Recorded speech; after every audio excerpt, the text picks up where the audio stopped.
आप सभी को मेरा नमस्कार। मैं Hemant Saikia, reiki grand master reiki विद्या के इस चैनल में एक बार फिर से आपका स्वागत करता हूं।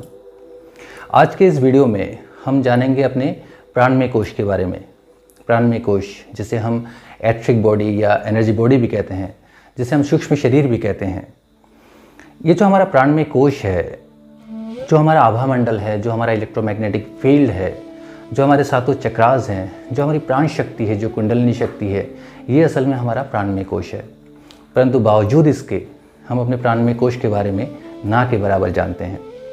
और सरप्राइजिंग फैक्ट ये है, जिस कॉस्मिक एनर्जी के थ्रू हम सभी संचालित होते हैं, अर्थात जिस प्राण शक्ति के कारण हम सब जीवित हैं, वो प्राण शक्ति असल में हमारे प्राणमय कोश में ही प्रवाहित होती है। हमारे जो प्राणमय कोश में सातों चक्रास हैं, उन चक्रास में निरंतर कॉस्मिक एनर्जी का प्रवाह होता है, अर्थात जीवनी शक्ति का प्रवाह होता है। और जीवनी शक्ति ही असल में रिस्पॉन्सिबल है हमारे हेल्थ के लिए, हमारे वेल्थ के लिए, हमारी सक्सेस के लिए। परंतु हम ना तो अपने चक्रास के बारे में कुछ जानते हैं, ना ही प्राण शरीर के बारे में कुछ जानते हैं।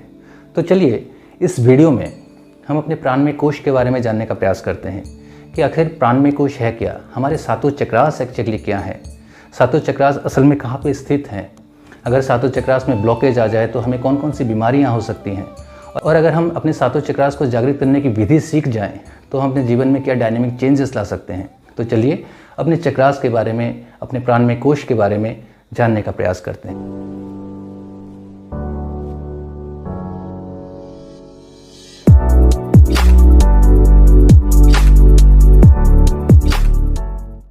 चक्र ऊर्जा केंद्र हैं जो सूक्ष्म शरीर में होते हैं। चक्र एक संस्कृत शब्द है जिसका अर्थ है पहिया। मानव शरीर में कुल 114 चक्र हैं, परंतु सूक्ष्म शरीर के 7 प्रमुख चक्र होते हैं, जैसे कि मूलाधार चक्र, स्वादिष्ठान चक्र, मणिपुर चक्र, अनाहत चक्र, विशुद्धि चक्र, आज्ञा चक्र और सहस्त्रार चक्र। सूक्ष्म शरीर व्यक्ति के भौतिक शरीर को पूरी तरह ढके चमकदार ऊर्जा केंद्र होते हैं। ये चक्र सुषुम्ना नाड़ी से जुड़े रहते हैं, जो रीढ़ के साथ साथ रहती है। हमारा भौतिक शरीर बिना चक्रों के जीवित नहीं रह सकता। ये चक्र वायुमंडल से प्राण शक्ति प्राप्त करते हैं, जिन्हें वे शरीर के ऊर्जा केंद्रों में अंतस्थापित ग्रंथियां यानी कि इंडोक्राइन के माध्यम से पहुंचाते हैं। शरीर के सातों चक्र शरीर के सातों अंतस्थापित ग्रंथियों के ठीक ऊपर होते हैं। जिस प्रकार शरीर के विभिन्न अंग विभिन्न कार्यों से जुड़े रहते हैं, उसी प्रकार से चक्र भी विभिन्न कार्यों के प्रति उत्तरदायी होते हैं। इन चक्रों के ऊर्जा प्रवाह में यदि कोई अवरोध या अधिक या कम ऊर्जा का असंतुलन होने से तत्काल उसका प्रभाव हमारे मानसिक, शारीरिक, भावनात्मक एवं आध्यात्मिक स्थिति पर पड़ता है। ऐसा असंतुलन मानसिक दबाव व गहरे नकारात्मक विचारों के कारण पैदा होते हैं। अधिकतर ये चक्र अपनी साधारण शांत स्थिति में रहते हैं। अंतस्थापित ग्रंथियाँ शरीर के हार्मोन को संतुलित एवं नियंत्रित करती हैं, जिनका प्रभाव व्यक्ति के मनोविज्ञान एवं भावनात्मक विचारों पर पड़ता है। अगर चक्र असंतुलित हो जाता है तो तत्काल उसका प्रभाव अंतस्थापित ग्रंथियों पर पड़ता है एवं वो भी असंतुलित हो जाते हैं। अगर शरीर के नकारात्मक विचारों के कारण अंतस्थापित ग्रंथियों में असंतुलन हो जाता है तो तत्काल उसका प्रभाव चक्रों पर पड़ता है, कारण ऊर्जा का आदान प्रदान दोनों के बीच में होता है। शरीर के निचले चक्र भावनाओं एवं आवश्यकताओं से जुड़े रहते हैं। उनमें ऊर्जा स्पंदन की गति धीमी रहती है, जबकि शरीर की ऊपरी चक्र व्यक्ति के उच्च मानसिक एवं आध्यात्मिक विचारों से जुड़े रहते हैं। शरीर के सभी चक्र महत्वपूर्ण हैं। यह विचार गलत है कि नीचे के चक्र पृथ्वी तत्व से जुड़े हैं और वो कम महत्वपूर्ण हैं, जबकि ऊपरी चक्र आध्यात्मिक जगत से जुड़े हैं एवं वे अधिक महत्वपूर्ण हैं। अगर किसी एक चक्र में असंतुलन पैदा हो जाता है तो इसका प्रभाव हमारे संपूर्ण चक्रों पर पड़ता है। तो चलिए अब चक्र एवं उनके कार्यों के बारे में जानते हैं। सबसे पहले अगर चक्रों में कोई ब्लॉकेज या कोई अवरोध आता है तो उससे हम कौन कौन सी बीमारियां हमें हो सकती हैं, और उसके बाद हम जानेंगे इन चक्रों में निहित उन शक्तियों के बारे में कि अगर वो शक्तियाँ हम में जाग जाए तो हम अपने जीवन में कौन सी वो क्रांति कर सकते हैं। यहाँ पे एक और बात मैं क्लियर कर दूँ कि जैसे मानव शरीर पंच तत्वों का बना है, तो हर एक चक्र एक एक तत्व को रिप्रेजेंट करता है। साथ ही साथ हर चक्र के अलग अलग कलर हैं, हर चक्र का अपना एक यंत्र है, अपना बीज मंत्र है, हर चक्र के अलग अलग दल हैं। हम सबसे पहले चर्चा करेंगे मूलाधार चक्र के बारे में। मूलाधार चक्र यानी कि रूट चक्र। यह चक्र पुरुष की रीढ़ की सबसे नीचे की तिकोनी हड्डी एवं महिलाओं के अंडाशय के मध्य क्षेत्र में अवस्थित है। शरीर में भौतिक जीवन शक्ति का स्थान है जो जीवन के लिए प्रेरित करता है। यह कुंडली जागरण एवं प्रचुरता का भी परिचायक है। जो हमारा मूलाधार चक्र है ये पृथ्वी तत्व को रिप्रेजेंट करता है। इसका रंग है लाल और इसमें 4 दल होते हैं। इसका जो यंत्र है वो चतुष्कोण है और इसका जो बीज मंत्र है वो है लम। संपूर्ण स्थूल शरीर को यह चक्र नियंत्रित, संयत, ऊर्जान्वित एवं शक्ति प्रदान करता है। शरीर की मांसपेशियों, रीढ़ की हड्डी, रक्त का उत्पादन, एड्रिनल ग्रंथि, शरीर की कोशिकाओं एवं आंतरिक अंगों को भी यह चक्र नियंत्रित एवं ऊर्जान्वित करता है। अंग्रेजी में मूलाधार चक्र को रूट चक्र कहते हैं। जिस प्रकार पेड़ की रूट अर्थात जड़ें पेड़ को संभाल कर रखती हैं, उसी प्रकार मानव शरीर में यह चक्र स्थिरता प्रदान करता है। पूरी तरह स्वस्थ व्यक्ति का मूलाधार चक्र अत्यंत क्रियाशील रहता है। वहीं कमजोर एवं दुर्बल व्यक्तियों में मूलाधार चक्र की शक्ति क्षीण रहती है। वृद्धावस्था में व्यक्ति का मूलाधार चक्र कमजोर पड़ने लगता है, जिसका प्रभाव उसके स्वास्थ्य पर पड़ता है। रीढ़ की हड्डी अर्थात स्पाइन कमान की तरह झुकने लगती है, सिकुड़ती जाती है एवं तरह तरह की व्याधियाँ, अस्थि, रक्त संबंधी विकार एवं अर्थराइटिस से व्यक्ति ग्रसित हो जाता है। मूलाधार चक्र जब असंतुलित और कमजोर पड़ता है तो इसका दोषपूर्ण कार्यप्रणाली के कारण शारीरिक विकास में बाधा, शारीरिक कमजोरी, घावों के भरने में बाधा एवं टूटी हुई अस्थियों के जुड़ने में बाधा पड़ती है। साथ ही कैंसर, एलर्जी संबंधित बीमारियां या व्याधियां व्यक्ति को होती है। इसके बाद आता है हमारा स्वादिष्ठान चक्र यानी कि सैक्रल चक्र। स्वादिष्ठान चक्र जल तत्व को रिप्रेजेंट करता है। इसका रंग नारंगी है। इस चक्र में कुल 6 दल होते हैं। इसका जो यंत्र है वो चंद्रकार है तथा इसका जो बीज मंत्र है वो है बम। नाभि से कुछ नीचे पेड़ू में यह चक्र स्थित है। इसे सेक्स चक्र भी कहते हैं। यह चक्र काम शक्ति का केंद्र एवं अहम का परिचायक है। स्वादिष्ठान चक्र शरीर के प्रजनन अंगों एवं मूत्र थैली को नियंत्रित करते हुए उन्हें ऊर्जा प्रदान करता है। जैसे ही यह चक्र कमजोर पड़ने लगता है, सेक्स एवं मूत्र संबंधित विकार उत्पन्न होते हैं। संतान उत्पत्ति, सेक्स भावनाओं को यह चक्र नियंत्रित करता है। साथ ही साथ स्वादिष्ठान चक्र हमारी जागृत चेतना का भी पोषक है, अर्थात व्यक्ति हर समय कितना सजग, चैतन्य एवं जागृत है इस चक्र की क्रियाशीलता पर निर्भर करता है। किसी व्यक्ति के प्रति मनोभाव सीधे इस चक्र के द्वारा प्राप्त होते हैं। स्वादिष्ठान चक्र जल तत्व का प्रतिनिधित्व करता है, इसलिए इस चक्र में यदि दोष आ जाए तो व्यक्ति कफ, खांसी, श्वास, मूत्र रोग इत्यादि से पीड़ित होता है। इसके बाद आता है मणिपुर चक्र यानी कि सोलर प्लेक्सिस चक्र। मणिपुर चक्र अग्नि तत्व को रिप्रेजेंट करता है। इस चक्र का रंग पीला है तथा इसमें 10 दल होते हैं। मणिपुर चक्र का जो यंत्र है वो त्रिकोण आकृति का है तथा इसका जो बीज मंत्र है वो है रम। मणिपुर चक्र नाभि के करीब 3 अंगुल ऊपर अवस्थित है। इसी चक्र से भौतिक ऊर्जा का वितरण होता है।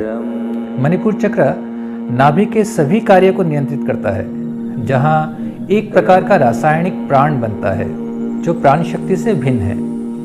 यह रासायनिक प्राण शरीर में प्राण शक्ति सोखने, वितरण करने एवं ग्रहण करने की क्षमता को बढ़ाता है। यह चक्र शक्ति एवं बुद्धिमत्ता का प्रतीक है। यह चक्र शरीर के अत्यंत महत्वपूर्ण अंगों को नियंत्रित एवं ऊर्जान्वित करता है, जैसे पैंक्रियाज, लीवर, पेट, बड़ी एवं छोटी आंत, फेफड़े, हृदय, अपेंडिक्स आदि।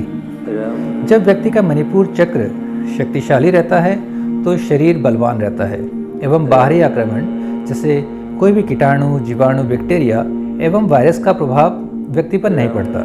मणिपुर चक्र के दोषपूर्ण कार्यप्रणाली के कारण शरीर में विभिन्न रोग व्याधियां जैसे कि मधुमेह अर्थात डायबिटीज, अल्सर, लीवर के रोग इत्यादि पनपने लगते हैं। व्यक्ति के नकारात्मक मनोभाव एवं विचार मणिपुर चक्र को बुरी तरह से प्रभावित करते हैं। खासकर क्रोध, हिंसा, कटुता की भावनाओं के लगातार बने रहने के कारण मणिपुर चक्र कमजोर पड़ने लगता है, जिसके कारण लीवर की कार्यक्षमता घटने लगती है। व्यक्ति को बार बार पेट, आंत की संबंधी शिकायतें बनी रहती है, जिसके कारण अपच, कब्जियत, गैस्ट्रिक, वायु विकार बढ़ने लगते हैं। इस चक्र के कमजोर पड़ जाने पर उच्च रक्तचाप, किडनी की व्याधियां, पीठ की तकलीफ एवं शारीरिक स्फूर्ति में कमी होने लगती है। इसके बाद आता है हमारा हृदय चक्र यानी कि हार्ट चक्र। हृदय चक्र वायु तत्व को रिप्रेजेंट करता है। इस चक्र का रंग हरा है तथा इसमें 12 दल होते हैं।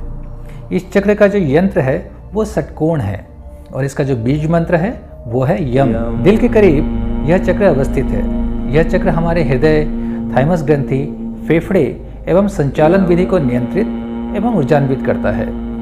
यदि किसी भी कारण से हमारे हृदय चक्र में कोई दोष अथवा खराबी आती है तो व्यक्ति दमा, टीबी एवं फेफड़े से संबंधित रोग व्याधियों से पीड़ित होता है। साथ ही साथ हमारा जो हृदय चक्र है यह चक्र प्रेम, आनंद, अपनापन, आध्यात्मिक विकास, भक्ति, खुशी का प्रतीक भी है। योग में इस चक्र को जागृत करने पर विशेष बल दिया गया है। कारण जब तक हृदय चक्र जागृत होकर निश्चल प्रेम की अभिव्यक्ति नहीं करेगा तब तक आध्यात्मिक विकास पूर्ण नहीं होगा। बिना किसी शर्त के सभी को प्यार करना यह इस चक्र की उच्च स्थिति है। जैसा कि हम जानते हैं कि प्रेम का संबंध हमारे दिल से होता है। जीवन में जब भी प्रेम की कमी आती है तो हमें हृदय संबंधित बीमारी हो सकती है। हार्ट अटैक, हार्ट में छेद, आर्टरी डिजीज, ब्लॉकेज आदि हृदय संबंधित रोग हृदय चक्र के दोषपूर्ण होने से उत्पन्न होते हैं। इसके बाद आता है हमारा विशुद्धि चक्र यानी कि थ्रोट चक्र। इस चक्र का जो तत्व है वो है आकाश और इसका जो रंग है वो है हल्का नीला। इसमें 16 दल होते हैं। इस चक्र का यंत्र गोलाकार है तथा इसका बीज मंत्र है हम। यह चक्र गले के मध्य में अवस्थित है। यह चक्र हमारे गले, थायराइड ग्रंथि, पाराथायरॉयड ग्रंथि को नियंत्रित एवं ऊर्जान्वित करता है। यदि इस चक्र में कोई खराबी आती है या चक्र कमजोर पड़ता है तो गले के रोग, थायराइड, टॉन्सिल, संचार क्रम में बाधा, कमजोर आवाज, हकलाने की शिकायत, श्वास की बीमारी, दमा, अन्न नलिका, श्वास नलिका संबंधित बीमारियां पैदा होती है। इसके बाद आता है हमारा आज्ञा चक्र यानी कि थर्ड आई चक्र। इस चक्र का रंग नीला है तथा इसमें 2 दल होते हैं और इस चक्र का जो यंत्र है वो लिंगाकार है और इसका जो बीज मंत्र है वो है ओम। यह चक्र ललाट, दोनों भौं के मध्य जरा ऊपर अवस्थित है। आज्ञा चक्र हमारे पिट्यूटरी ग्रंथि, इंडोक्राइन ग्लैंड एवं दिमाग को नियंत्रित एवं ऊर्जान्वित करता है। सरल भाषा में कहे तो यह चक्र हमारे शरीर में एक पावर स्टेशन की तरह है जो शरीर के सभी चक्रों, संबंधित अंतर्स्रावित ग्रंथियों एवं प्रमुख अंगों को नियंत्रित एवं ऊर्जान्वित करता है। साथ ही हमारे आँख एवं नाक के कार्य प्रणाली को भी प्रभावित करता है। इस चक्र के कमजोर पड़ने पर अंतर्स्रावित ग्रंथियों से संबंधित व्याधियाँ जैसे कि मधुमेह, अपच इत्यादि हो जाते हैं। साथ ही ब्रेन संबंधित बीमारियाँ जैसे कि सिरदर्द, माइग्रेन, नर्वस सिस्टम, आँख, कान, नाक, दांत मसूड़े संबंधित रोग शरीर में पैदा होते हैं। जो अंतिम चक्र है वो है हमारा सहस्त्रार चक्र यानी कि क्राउन चक्र। इस चक्र का रंग जामुनी है तथा इसमें 1000 दल होते हैं। इस चक्र का यंत्र पूर्ण चंद्रकार है तथा इसका बीज मंत्र निसर्ग है। यह चक्र सिर के मध्य में स्थित है। यह चक्र पीनियल ग्रंथि, दिमाग एवं पूरे शरीर को ऊर्जा प्रदान करता है। इस चक्र के द्वारा शरीर में अधिकतर प्राण ऊर्जा का प्रवेश होता है। इस चक्र पर रेकी देने से पूर्ण शरीर प्राण ऊर्जा से ओतप्रोत हो जाता है। विशेषकर दिमाग की कमजोरी, पीनियल ग्रंथि के दोषपूर्ण होने पर सहस्त्रार चक्र को अवश्य रेकी देनी चाहिए। इस चक्र में यदि दोष आ जाए तो व्यक्ति तनाव, नींद न आना, डिप्रेशन आदि बीमारियों से ग्रसित होता है। ये तो हुई 7 चक्रों की संक्षेप में कुछ जानकारी, जिससे हमने ये जाना कि कौन से चक्र के दोष अर्थात ब्लॉकेज से कौन सी बीमारी होती है, और चक्रों की ये जानकारी उपचार करते समय एक उपचारक अर्थात एक हीलर को निश्चित सहायता करेगा। परंतु यहाँ एक बात स्पष्ट कर दूं कि प्राण शक्ति ग्रहण करने तक ही चक्रों के कार्य सीमित नहीं हैं। हर एक चक्र में असीम शक्तियाँ निहित हैं। जब हम योग के माध्यम से चक्र को जगाते हैं तो इनमें निहित दिव्य गुण एवं शक्तियाँ साधक के शरीर में जागृत हो जाते हैं, जिनके माध्यम से साधक खुद के साथ साथ समाज एवं विश्व का हित करने में भी सक्षम हो जाता है। यहाँ एक बात और समझने लायक है कि योग का मतलब योगासन से नहीं है। योग का अर्थ है अपने अंदर की चेतना का ब्रह्मांडीय चेतना के साथ जुड़ना, और रेकी वो शक्तिशाली प्राचीन विधि है जिसके माध्यम से हम ब्रह्मांडीय चेतना के साथ जुड़ते हैं एवं हमारे 5 कोश अर्थात हमारे 5 बॉडीज़ एक सीध में यानी अलाइनमेंट में आ जाते हैं। साथ ही योग की कुछ विशेष क्रियाओं द्वारा, जो कि हम रेकी में सिखाते हैं, शरीर की समस्त ऊर्जा को सुषुम्ना नाड़ी में प्रवेश कराया जाता है। तो शरीर की विराट शक्ति, जिसे कुंडलिनी अथवा हम ची एनर्जी कहते हैं, वो शक्ति जागती है और 7 चक्रों का भेदन करते हुए सहस्त्रार चक्र तक जाती है। इससे आपकी रीढ़ में इलेक्ट्रोमैग्नेटिक मूवमेंट होता है और आपकी ऊर्जा 2000 वोल्ट से भी कई सौ गुना बढ़ जाती है। अपनी इस शक्ति का प्रयोग अर्थात इस ऊर्जा का प्रयोग कर आप किसी भी रोग को बड़ी आसानी से ठीक कर सकते हैं। साथ ही साथ अपने हर जटिल एवं असाध्य दिखने वाले बड़े से बड़े लक्ष्य को भी बड़ी आसानी से प्राप्त कर सकते हैं। कुंडलिनी ऊर्जा जब 7 चक्रों का भेदन करती है तो सभी चक्र जागृत एवं शक्तिशाली हो जाते हैं। साथ ही सभी चक्रों में निहित दिव्य गुण भी साधक के शरीर एवं जीवन में प्रकट होने लगते हैं। चक्रों के इन गुणों को संक्षेप में जानने का एक बार प्रयास करते हैं। कुंडलिनी शक्ति जब हमारे मूलाधार चक्र में जागृत होती है तो समस्त भौतिक सुख, धन दौलत, परम स्वास्थ्य साधक को प्राप्त होती है। साथ ही साथ ज्ञान शक्ति, क्रिया शक्ति एवं इच्छा शक्ति का उदय होता है।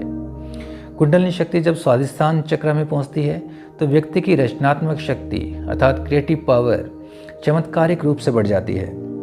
कुंडलिनी शक्ति जब हमारे मणिपुर चक्र में पहुंचती है तो आत्मा के सभी गुण साधक में जागृत होने लगते हैं। साथ ही मान, सम्मान, प्रतिष्ठा, दिव्यता से साधक का जीवन पूर्ण होता है। जब कुंडलिनी शक्ति हमारे हृदय चक्र में पहुंचती है तो इस चक्र के सभी गुण जागृत होने लगते हैं। निश्चल प्रेम, अपनापन, भाईचारा, आध्यात्मिक विकास, भक्ति, साधना, आनंद आदि गुण साधक में जागृत होने लगते हैं। हृदय चक्र को अनाहत चक्र भी कहा जाता है। ओमकार नाद को अनाहत नाद कहा जाता है। जब कुंडलिनी शक्ति अनाहत चक्र पर पहुंचती है तो साधक को उस दिव्य ध्वनि, उस दिव्य ओम के श्रवण होते हैं। जब कुंडलिनी ऊर्जा हमारे विशुद्ध चक्र में पहुंचती है तो साधक की वाणी में ओज एवं प्रभाव उत्पन्न हो जाता है। साथ ही साधक अंतरात्मा की आवाज़ एवं उच्च स्तर से आने वाले संदेश को ग्रहण करने में सक्षम हो जाता है। साधक की वाणी में असीम सम्मोहन की शक्ति जागृत हो जाती है। इसी प्रकार जब कुंडलिनी शक्ति हमारे आज्ञा चक्र में प्रवेश करती है तो हमारी तीसरी आंख जागृत हो जाती है। आज्ञा चक्र जो कि हमारा ब्रह्म ज्ञान का केंद्र है, व्यक्ति के अंतर्ज्ञान अर्थात इंट्यूशन का विकास इसी चक्र में होता है। इस चक्र के विकसित जागृत होने से भविष्य में होने वाली घटनाओं की सूक्ष्म जानकारी प्राप्त होती है एवं साधक का आध्यात्मिक विकास होता है। हमारी समस्त परामांशिक शक्तियों का केंद्र हमारा तीसरा नेत्र ही है। इस चक्र के जागृत होने पर अंतर्दृष्टि, अंतर्प्रेरणा, साइकोकाइनेसिस, टेलीपैथी, साइकोमेट्री जैसे अनेकों चमत्कारिक परामांशिक शक्तियाँ साधक में जागृत हो जाती हैं, जिससे साधक अपने जीवन की परिस्थितियों में सुधार कर अपने व्यक्तित्व में मनचाहा विकास करने में सफल हो जाता है। साथ ही साथ विश्व का तथा मानव जाति का हित करते हुए आध्यात्मिक ऊंचाइयों को स्पर्श कर सकता है। अंत में कुंडलिनी शक्ति जब हमारे सहस्त्रार चक्र पर पहुंचती है तो इस चक्र के समस्त दिव्य गुण साधक में जागृत होने लगते हैं। यह चक्र उच्चतम आध्यात्मिक साधना का स्थल है। उच्चतम स्थिति में ज्ञान को प्राप्त कर समाधि की अवस्था होती है। निर्विकार, कोई भाव नहीं, कोई विचार नहीं, शून्यता की स्थिति। अंतर्ज्ञान एवं दिव्य दर्शन इस चक्र की उच्चतम स्थिति है।